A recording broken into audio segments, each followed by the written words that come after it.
ദൈവ തിരുനാമ മഹത്വത്തിനായിട്ട് ഈ പ്രഭാതത്തിൽ നമുക്ക് ദൈവിക കാര്യങ്ങളെക്കുറിച്ച് അല്പസമയം ചിന്തിക്കാം.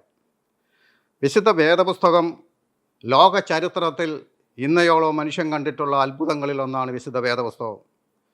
1500 BC കാലഘട്ടം മുതൽ AD കാലഘട്ടം 100 വരെ ഉള്ള വർഷക്കാലം കൊണ്ട് 40-ൽ പരം എഴുത്തുകാരെന്ന് പറയുമ്പോൾ അതിൽ രാജാക്കന്മാരുണ്ട്, പ്രഭുക്കന്മാരുണ്ട്, വൈദ്യന്മാരുണ്ട്, ചുങ്കക്കാരുണ്ട്, പ്രവാചകരുണ്ട്, കവികൾ, ആട്ടിടയർ, മുക്കുവന്മാർ, സ്ത്രീകൾ എന്ന് തുടങ്ങിയ ലോകത്തിൻ്റെയും ജനവിഭാഗത്തിൻ്റെ വിവിധ തരത്തിലുള്ള ആൾക്കാരാൽ രചിതമായ ഒരു വിശുദ്ധ കൃതിയാണ് വേദപുസ്തകം.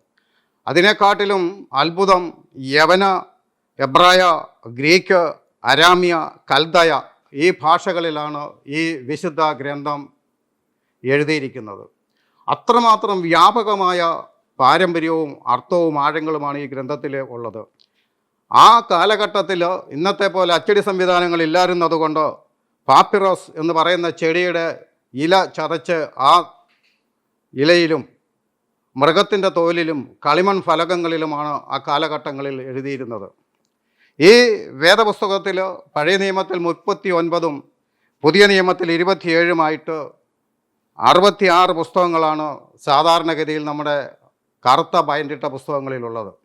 എന്നാൽ മലങ്കര സഭയുടെ അനുഗ്രഹീത എഴുത്തുകാരൻ കൂടിയായിരുന്ന കണിയാമ്പറമ്പിൽ വന്നിയ കുര്യൻ കോർപ്പിസ്കോപ്പ അച്ഛൻ രചിച്ച സുറിയാനി പശിത്തോയിൽ നിന്നുമുള്ള ആ മലയാള വിവർത്തന ഗ്രന്ഥത്തിലും POC ബൈബിളിലും അപ്പോക്രിഫ എന്ന് പറഞ്ഞ പൂർവിക യാക്കോബായ സഭാ പിതാക്കന്മാർ മാറ്റിവെച്ചിരുന്നതും യേശുക്രിസ്തു ഉദ്ധരണികളായി ഉദ്ധരിക്കാത്തതുമായ പുസ്തകങ്ങളാണ് അപ്പോക്രിഫ.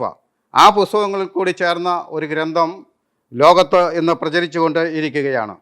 ഈ ഗ്രന്ഥത്തിൻ്റെ ഏറ്റവും പ്രസക്തമായ ഒരു പഠിപ്പിക്കലുകൾ, എല്ലാ കാര്യങ്ങളും പഠിപ്പിക്കലുകളും കൃത്യവുമാണ്, പ്രസക്തവുമാണ്. എങ്കിലും ആദ്യ എഴുത്തുകാരനായ മോശ ദീർഘദർശിയുടെ ആവർത്തന പുസ്തകത്തിൽ 28-ാം അധ്യായത്തിൻ്റെ 47-48 വാക്യങ്ങളിൽ താഴോട്ട് നമ്മൾ വായിച്ചു വരുമ്പോഴത്തേക്കിന് കാണുന്നത്, യഹോവയായ ദൈവം ഇസ്രായേൽ ജനതയോട് കൃത്യമായിട്ട് പറയുകയാണ്, എൻ്റെ ഈ കൽപ്പനകളൊക്കെയും നിങ്ങൾ പാലിച്ചാൽ ഞാൻ നിങ്ങളെ വാലല്ല തലയാക്കും എന്ന്.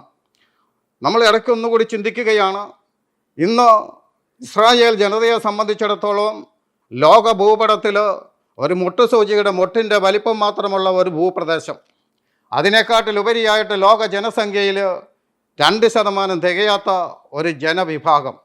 ഈ ജനവിഭാഗമാണ് ഇന്ന് ലോകത്തെ നയിക്കുന്ന ആധുനിക ശാസ്ത്രീയമായ കണ്ടുപിടുത്തങ്ങൾ എന്ന് പറഞ്ഞാൽ മുട്ടുസൂചി മുതൽ മോട്ടോർ കാർ വരെ കണ്ടുപിടിച്ച ആൽബർട്ട് ഐൻസ്റ്റൈൻ അടക്കമുള്ള എല്ലാ കണ്ടുപിടുത്തങ്ങളുടെയും പുറകിൽ ഇസ്രായേലിൻ്റെ ബുദ്ധി വൈഭവമാണ്. അത് യഹോവയായ ദൈവത്തിൻ്റെ കൃപയാണ്. യഹോവയായ ദൈവത്തിൻ്റെ കൃപയെന്ന് ഞാൻ ഈ പ്രഭാതത്തിൽ ചിന്തിക്കുമ്പോഴത്തേക്കിന് അബ്രഹാമിനോട് ദൈവം പറയുകയാണ്, അബ്രഹാമേ, നീ മുഖാന്തരം നിൻ്റെ സന്തതി മുഖാന്തരം ഭൂമി അനുഗ്രഹിക്കപ്പെടും. അബ്രഹാമിൻ്റെ സന്തതികളായ ഈ യഹൂദ ജനതയെ മുഖാന്തരമായിട്ടാണ് ഭൂമിയിലെ അനുഗ്രഹങ്ങൾ പലതും ദൈവം ഇന്ന് മനുഷ്യർക്ക് നൽകിയിരിക്കുന്നത്. നമുക്കറിയാം, ഈ കാലഘട്ടത്തിൽ കോവിഡ് മുഖാന്തരം ലോകം പരിഭ്രാന്തരായി നിൽക്കുന്ന കാലഘട്ടത്തിൽ ദൈവത്തെ ഒന്ന് കാണിച്ചു തരാമോ എന്ന് ചോദിക്കുന്ന മനുഷ്യർക്ക് മുൻപിൽ കോവിഡിൻ്റെ അണുവിനെ ഒന്ന് കാണിച്ചു തരാമോ എന്ന് ചോദിക്കുന്ന ആ ചോദ്യത്തിന് മറുപടി തരാൻ ഇന്ന് ലോകത്തിന് കഴിയുന്നില്ല. അതിനെ എങ്ങനെയൊന്ന് നിയന്ത്രിക്കാമെന്ന് ലോകത്തിന് കഴിയുന്നില്ല. എന്നാൽ ഞാൻ വിശദീകരിക്കുന്നില്ല. എന്ന് പറഞ്ഞതുപോലെ തന്നെ ഈ കാലഘട്ടത്തിൽ കോവിഡിന് 4 മാസങ്ങൾക്ക് മുൻപ് തന്നെ ഇസ്രായേലിൽ അതിൻ്റെ കുത്തിവയ്പ്പുകൾ ആരംഭിച്ചു എന്ന് പറയുമ്പോൾ നമുക്ക് അത്ഭുതമാണ്. പക്ഷേ വേൾഡ് ഹെൽത്ത് ഓർഗനൈസേഷൻ അവരുടെ മരുന്നിനെ അംഗീകരിച്ചിട്ടില്ലാത്ത ഒരു സാഹചര്യത്തിൽ അവർക്ക് ലോകത്തിലേക്ക് വയ്ക്കാൻ പറ്റത്തില്ല. പക്ഷേ അവർക്ക് ലോകത്തിൻ്റെയും മറ്റാരുടെയും അംഗീകാരമല്ല ആവശ്യം.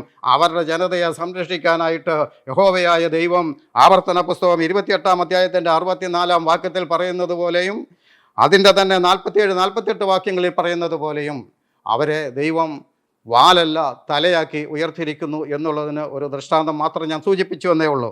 വീണ്ടും അവരോട് പറയുകയാണോ, ഈ വചനങ്ങളെയൊക്കെ നിങ്ങൾ പാലിക്കാതെ ഇരുന്നാൽ ഞാൻ നിങ്ങളെ ലോകത്തിൻ്റെ നാനാ ഭാഗങ്ങളിലേക്കും ചിതറിക്കും. എങ്ങനെ ചിതറിക്കും? നിങ്ങളെ നഗ്നതയോടും വിശപ്പോടും ദാഹത്തോടും നിങ്ങളെ ഞാൻ ചിതറിക്കും. തന്നെയുമല്ല, ലോകത്ത് നിങ്ങളെ വിൽക്കാൻ വയ്ക്കും.